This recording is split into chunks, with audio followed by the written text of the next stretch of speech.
Nosso patrão, chefão, o cara manja na escritura, hein? Olha, pensa no homem.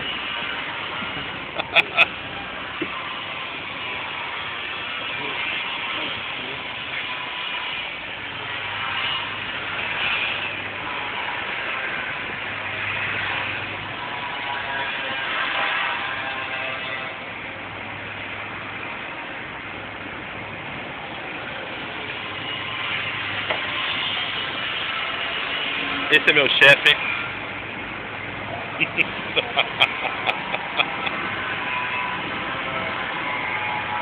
Ainda bem que você manja, hein?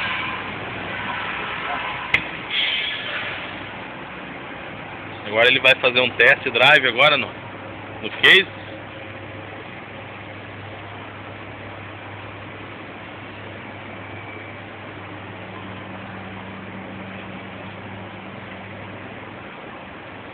Aí você chega na sua casa, você fala assim, amor, você não sabe quem tá na net.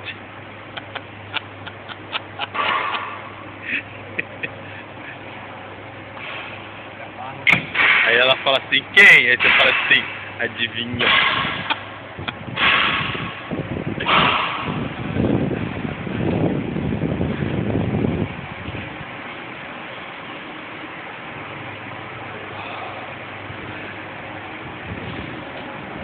Eu tô filmando você porque eu tô querendo virar mecânico também. Seguir todos os passos. Aí, ó. Aqui. Eu tenho certeza que tem um monte de gente trabalhando aqui atrás do caminhão, quer ver, ó? Ali, ó lá. Quer ver, ó? Olha o tanto de gente que tá trabalhando ali, ó. Tem um pouquinho de gente aqui. O Bop. Ô, Bop. Bop. Olha o Bop Escândalo. O Bop Escândalo e o...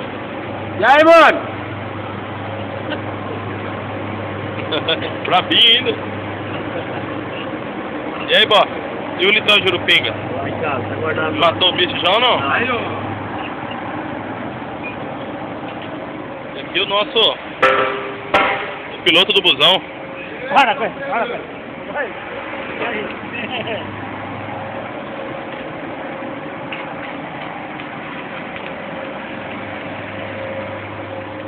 Ah! Oh, o Tucurinha tá bravo, velho. E aí, Bop? Só dando um grau aí? Olha o nosso motorista ali, ó.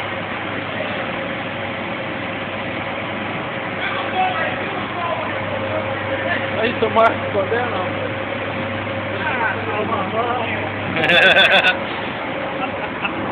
É, moçada, chega de vídeo por hoje, hein?